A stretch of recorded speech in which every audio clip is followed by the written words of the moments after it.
A heartbreaking story in Hillsborough County as a 5-year-old little girl is now dead and an 8-year-old little boy is now fighting for his life after their own father turned a gun on them late last night. Hillsborough County Sheriff Chad Chronister says it all happened at the Armature Gate townhomes in North Tampa late Monday evening. He said around 10:30, a mother returned home to say goodnight to her 2 children, a 5-year-old little girl and an 8-year-old little boy. He said she kissed them both goodnight and went to use the bathroom. That's when she heard gunshots ring out. She told detectives the gunshots sounded close, so she ran outside to figure out what was going on. Her neighbor had already called 911. That's when her husband ran outside holding their 8-year-old son in his arms, telling them to call for help. When law enforcement arrived on scene, the little boy was transported to Tampa General Hospital. They asked the father if anyone else was inside. That's when they also found the 5-year-old little girl. The husband says my 5-year-old daughter's upstairs sleeping. Deputies go upstairs only to make the gruesome discovery that there's a 5-year-old laying in a top bunk, laying in a pool of her own blood. She is shot 2 to 3 times in her head.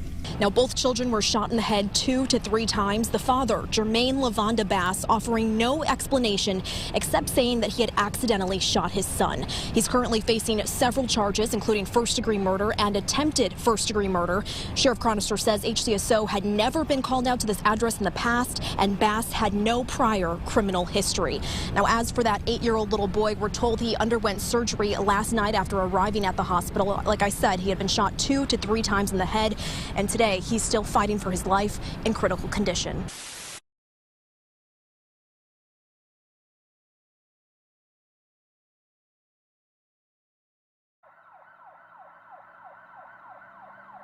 In August 2022, Jermaine Bass shot his 5-year-old daughter and 8-year-old son multiple times while they slept, shortly after their mother had put them to bed.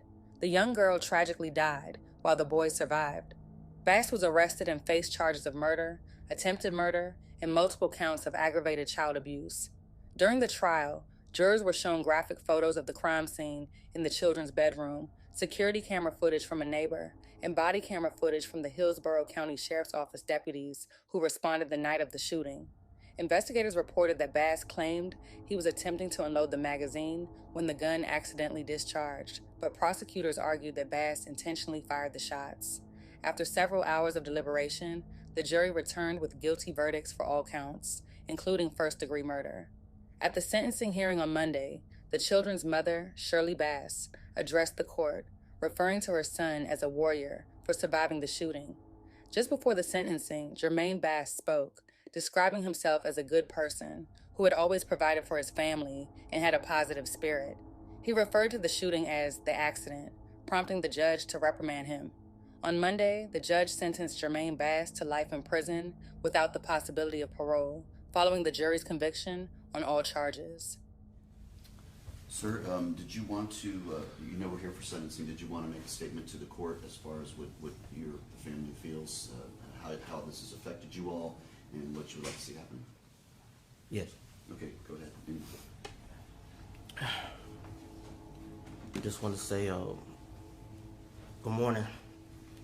First, I want to address the court and the jury and say thank you for some kind of justice for me and my family.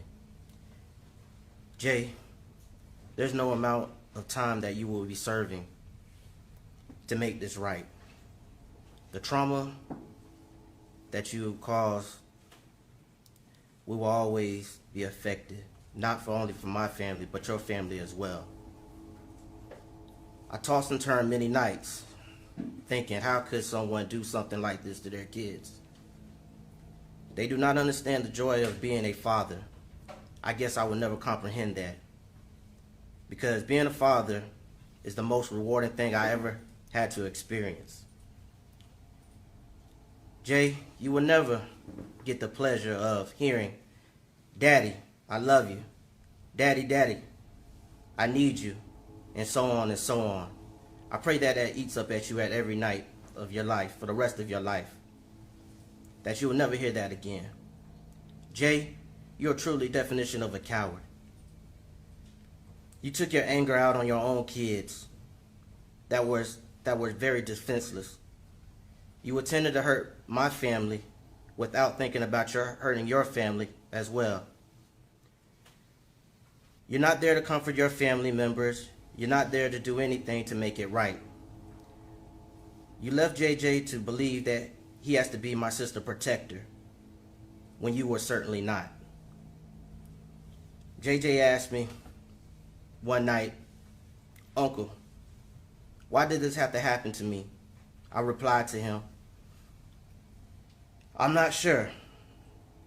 I know that you're a survivor and you was meant to do great things." He said, "Why did my sister have to die?" I replied to him, "Because she knew you needed an angel to get through this life. And when things get tough, you will ask your sister, 'What do I do?' And she will help you find the answer."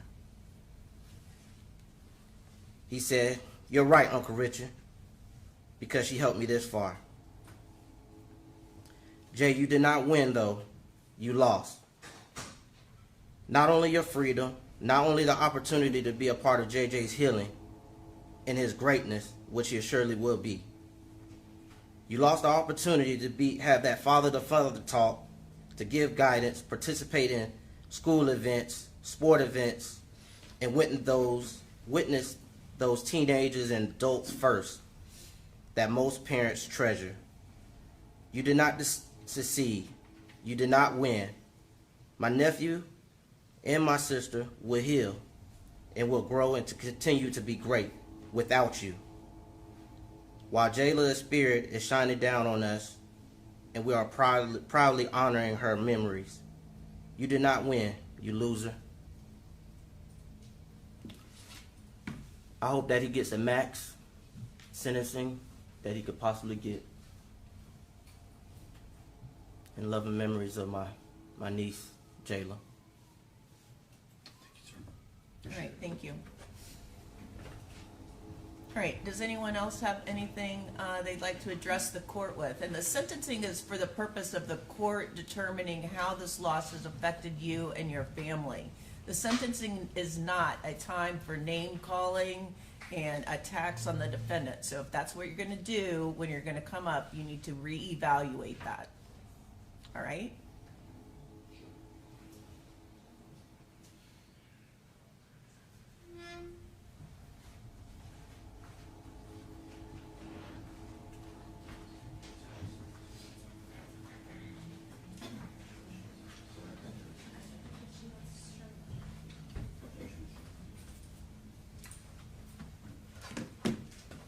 Hi, good morning. Good morning, Your Honor. If you would, please tell me your name and how you're related to the children. Shirley Bass, mother. Okay? Ms. Bass, did you have a statement you wanted to make to the court regarding the sentencing in this case?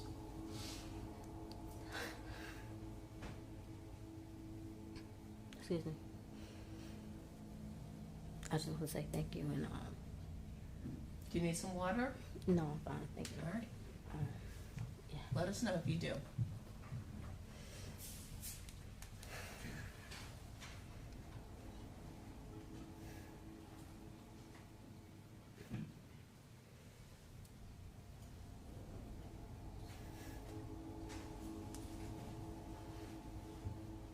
It's never going to be any justice for this.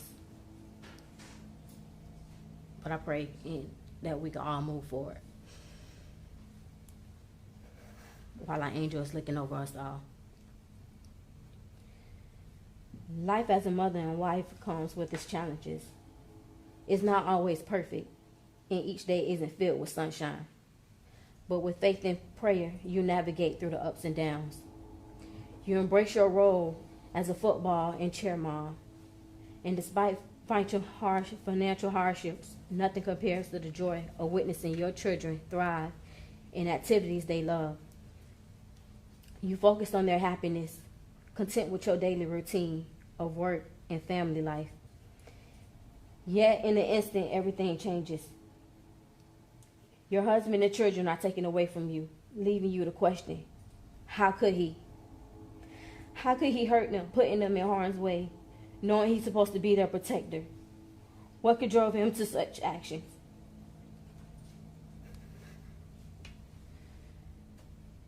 No longer is it about why, but how. How could a person choose to harm their own child?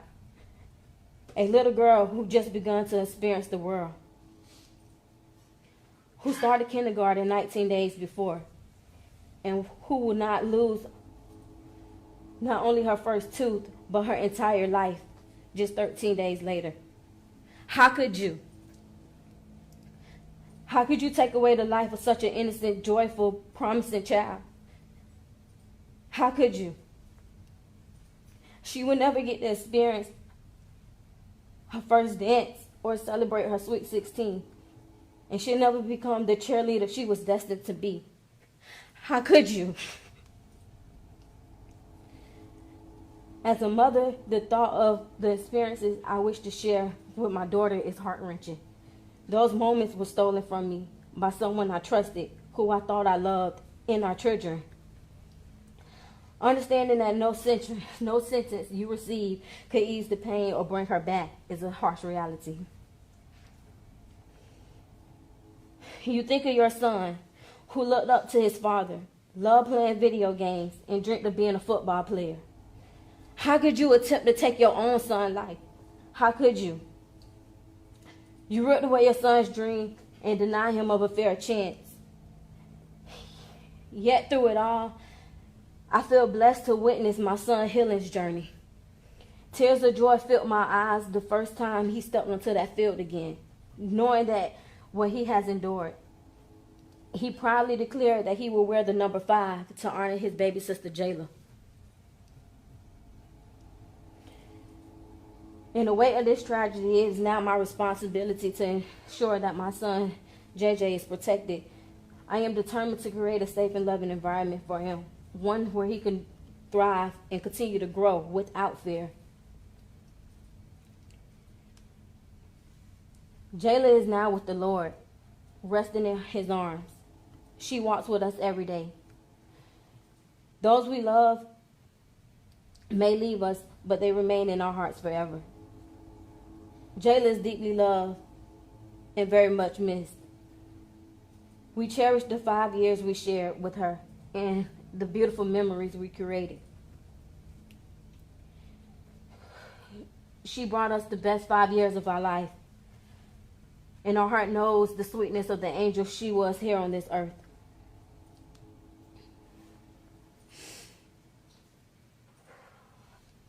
I hope that you live your best life, experience the pain, knowing what you took from this world.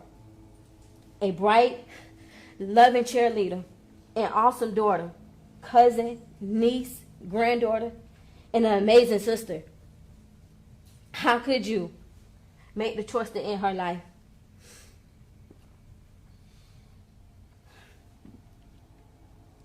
JJ is a warrior.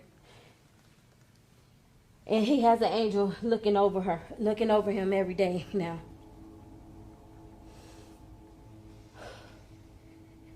It's Double J forever, and Mommy loves them both.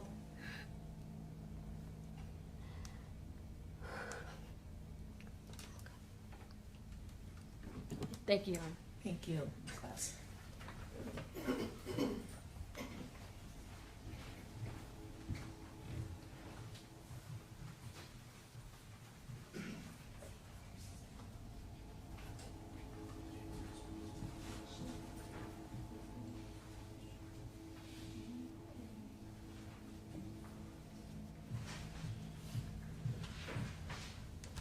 We also have a statement, Judge, provided by Shirley's sister, Marlene. All right. I stand before you today with a heavy heart, with grief and a soul shattered by the loss of my beloved niece, Jayla. At just 5 years old, her life was taken far too soon by the very person who was meant to protect her, her father. The pain of her absence is a wound that will never fully heal. I miss her laughter, the times she would call and say, "Auntie Lean, are you taking us to get ice cream?" Those simple moments were filled with joy and love. I cherish the 5 precious years we shared, and I often find myself longing for just one more hug, one more smile, one more day with her. Jayla was just beginning to break out of her shy shell. She had recently started cheerleading, a passion that brought her so much excitement and happiness. It breaks my heart to know that she will never get to experience the joys of growing up, the milestones that every child deserves to reach. Her beautiful spirit, her laughter, and her innocence were taken away from us, leaving a void that will never be filled. I want the world to know that she was loved deeply, and that her laugh, though short, had a profound impact on all of us who were fortunate enough to know her. As we navigate this unimaginable loss, I hope that her story serves as a reminder of the importance of love, protection, and the responsibility that comes with being a parent. No child should ever have to endure such a fate, and no family should have to experience this kind of heartache. In memory of Jayla, I ask for justice, not just for her, but for all children who deserve to live in a safe and loving environment. Thank you for allowing me to share my heart.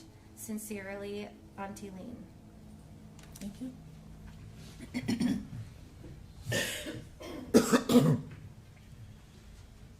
Judge, that's all, Your Honor. So it's the state's position. Obviously, in count one, there's no choice but to give him life in prison.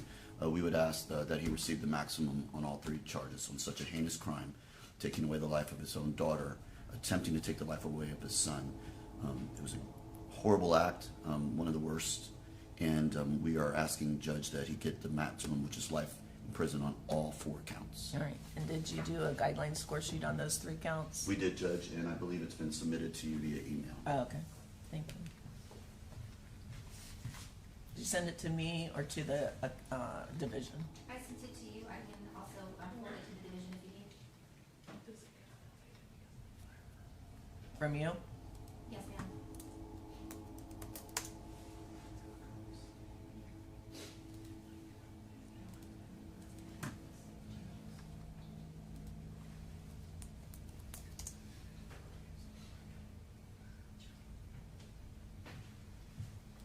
This defense review it?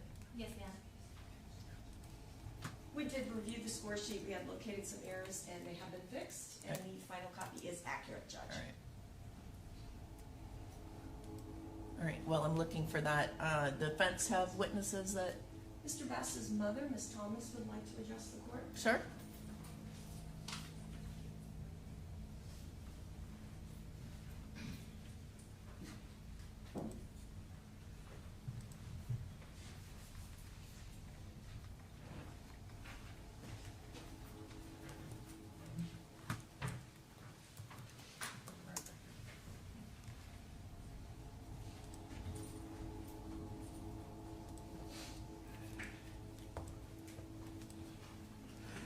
Good morning. Good morning. Could you state and spell your name for the court reporter, please? LaQuanza Thomas, Laquanza, Thomas, Thomas. What is your relationship to Mr. Bass? That's my son. And Judge Ward, what would you like to tell her this morning?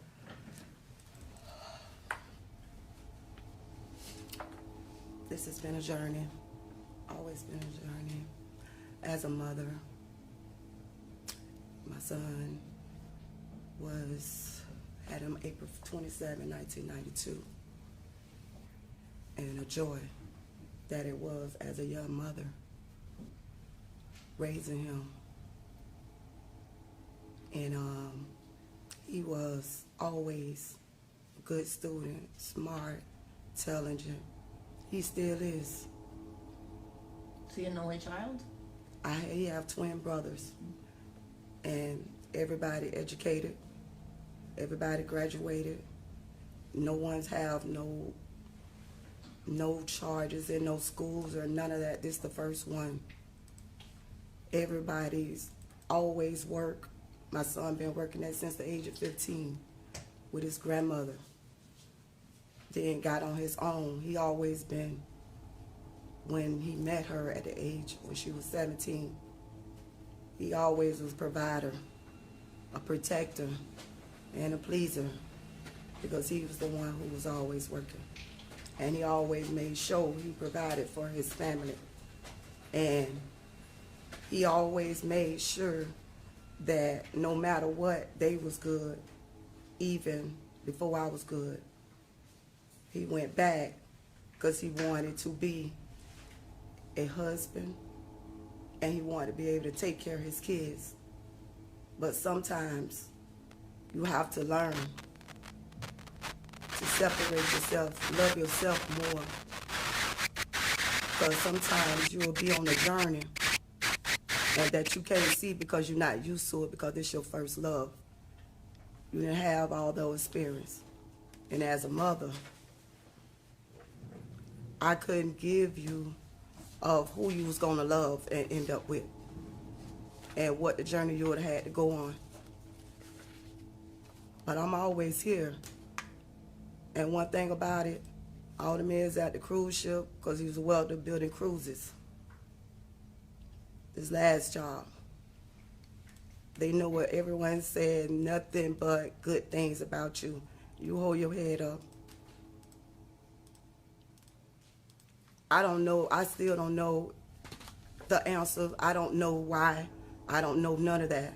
But one thing that I will say, if it happened, if you did do it, it's a crime of passion. Because of the stories that I know, and they say why he called his mother.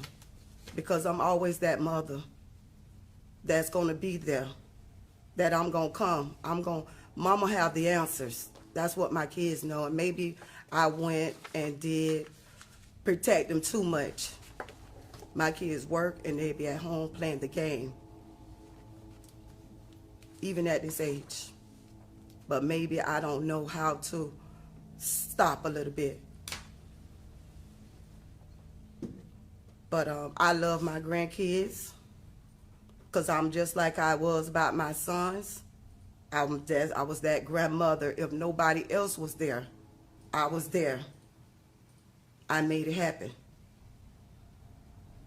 So you hold your head up. I love you, and I'm on this journey with you, because I know if you did this, it was a crime of passion. Not nothing else. And I thank you all. Thank you for being here.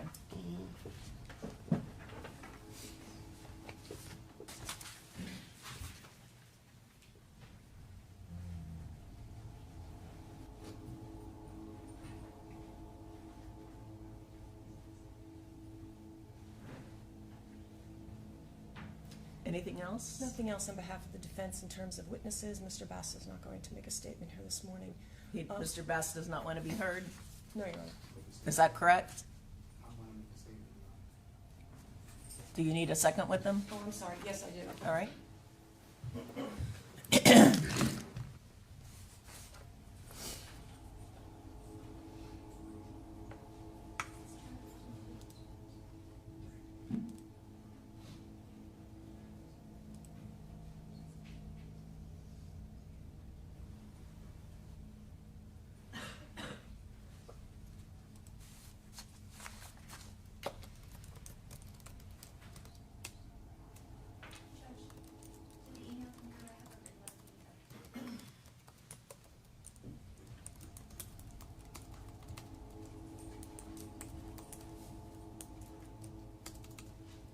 Thank you for the time. Mr. Bass is going to make a brief statement. All right. Your Honor, growing up for me as a child, it's been tough. I was raised in a single parent home till about the age of 10 with my cousin that my mom adopted. And we had good times. We had some bad times. I've always gone to school. I've always had good grades. Like my mom stated, I've always worked.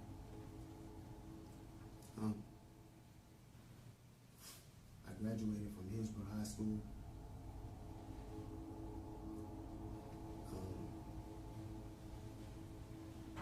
I'm a good person. I've worked. family. I've always been a good spirit, a good cheer. I was always the favorite cousin, the favorite brother, the one who was, some people may say, the privileged one.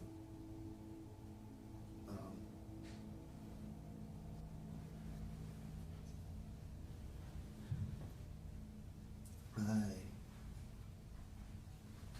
made sure that my family had the best. I always strive for the best. I moved my family out of Tampa to the Gibson area, 2-story home, to provide for them, to make sure we had the best life in a nice subdivision. All those things I lost on this journey, but I did everything in my power to redeem myself and try to make things better. I love my son. I made sure that when he was going through his speech issues, I gave him a tutor. I made sure I put him on that football field. I made sure that no matter the cost for the elite cheerleading, I made sure that my daughter was able to go, no matter what was the circumstances or hardships that my family had to face. I made sure to try to come up with some type of resolution to get them to find a way out for them so they can have a nice life as a father and as a husband with my wife. Since we were like high school sweethearts, and we've been together, and she will always be my one heart, one love, one mind. Regardless of the circumstances on how anyone feels or what they may accuse me of, I know the outcome. I just want to say, out of the hardship comes relief, and I hope that my family and her family, they find some type of peace. And I know that it may be difficult because the accident, but I hope that God guides them and give them strength as the same strength that He's given me, and the courage and the protection from all evil. And also, I know that God has a plan for everything, and I know He works in mysterious ways. But in the end, I know God will always watch over me. La ilaha illallah. I got nothing else to say, Your Honor. And the accident that you're referring to is the death of your children in that statement? That's what you're referring to as the accident? Yes.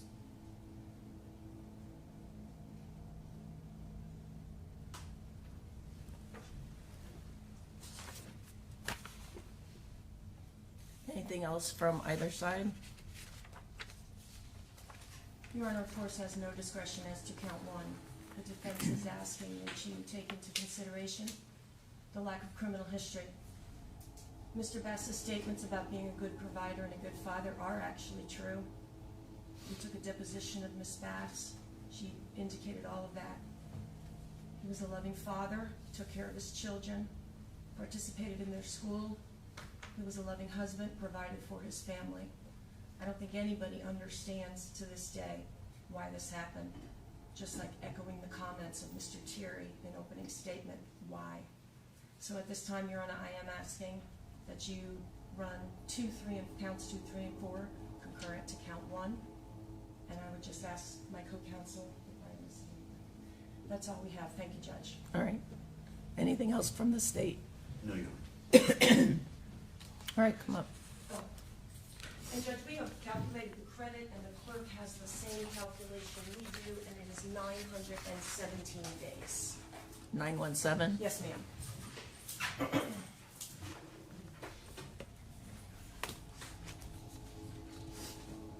State requesting cost of prosecution, Yes, Your Honor. and any objection from the defense? No, Your Honor. All right.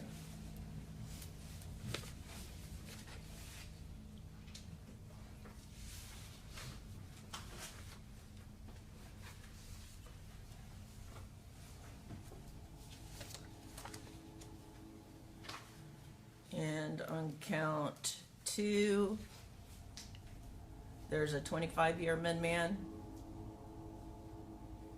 Yes, Your Honor. and on count 3, there's a 20-year minimum mandatory. I think it's the same, Judge. It's the same. Is it? I believe they're both 25 years. Discharged with great bodily harm. All right.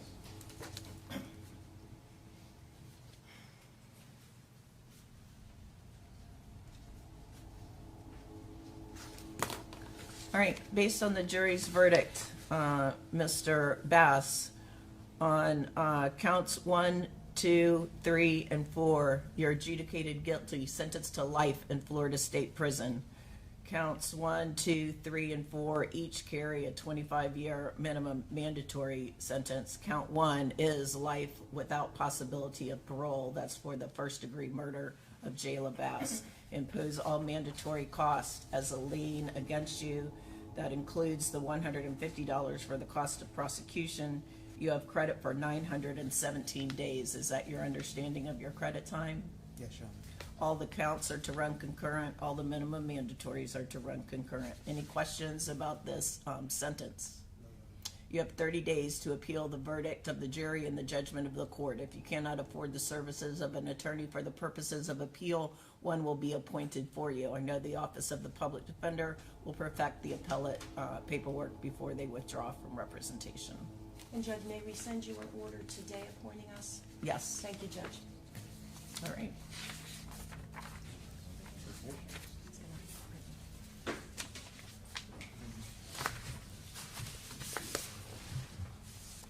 Did you get the motion for new trial filed? Is it an Odyssey?